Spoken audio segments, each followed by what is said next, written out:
No. No. Social washing? No, actually, no. No idea about that. Not really, I think I don't. Social washing? No. What is that about, may I ask?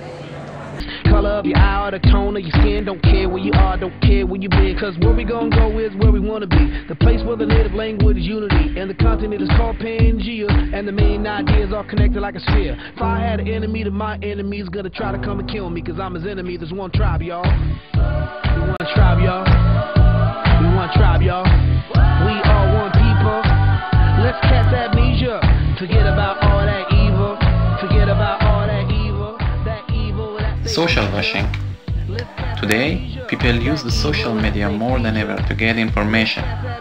And also, companies discovered it as a new way of communication and marketing.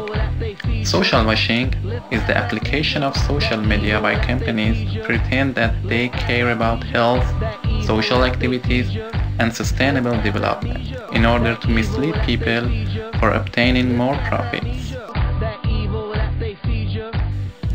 Nowadays, living in a healthy pattern using fresh, nutritious and tasty food products is one of the biggest concerns of people, especially in developing and modern societies.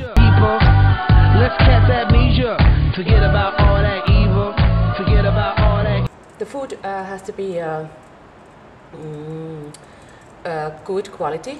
Safety is very important because if there are some kind of poisonous chemicals inside the food product which will harm my health, I think I will not buy this kind of product.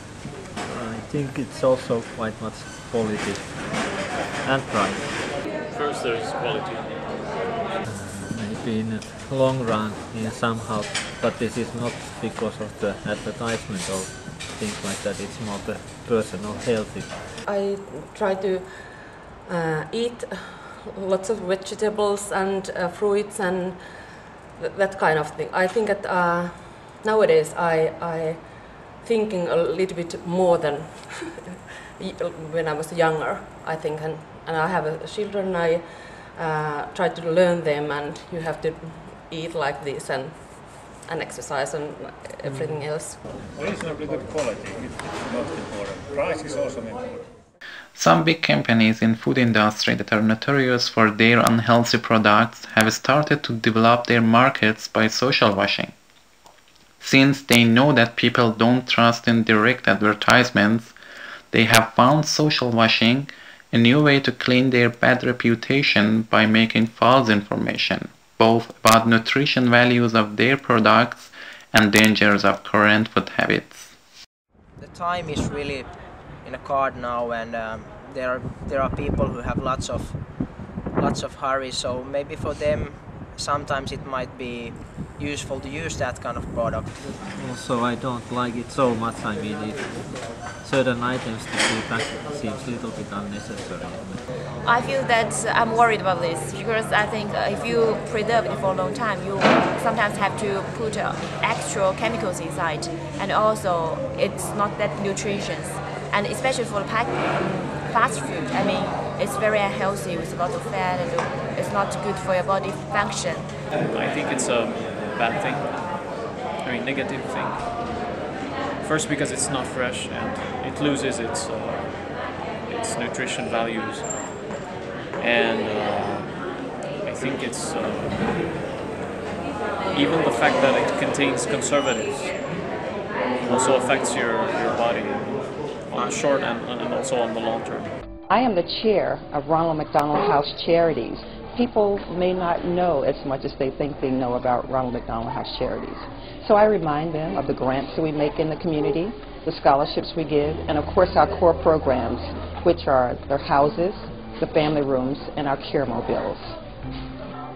McDonald's has made so many great strides in terms of new products. Their salads have been a great seller, and they're selling more chicken than ever. Statistics. First, we can easily see the rate of fast food usage is increasing while the level of health is continuously declining. With a brief comparison, we can see how the big food industries are making huge profits more than ever. And the US obesity rate shows an increase of almost 35% of the population. And here is why. You have to jog for 15 minutes to burn just 1 ounce of potato chips. You have to bike for an hour to burn the calories in this soda.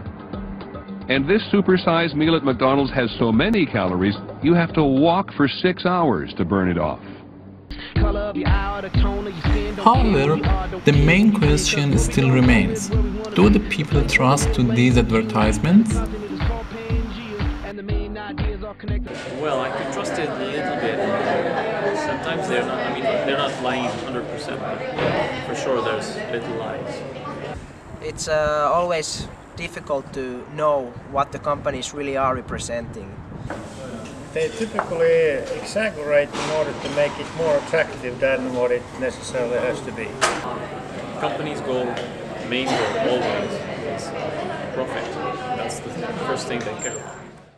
So, what is the solution? Since we cannot stop the growth of social media, nor its usage by such companies, some doubts and questions come as follows. How can we trust to what is publishing by the social media? How can such claims and advertisements be controlled, attested, and prosecuted if it is fake information? What kind of education or knowledge is required to prevent such washings? Thank you for your attention.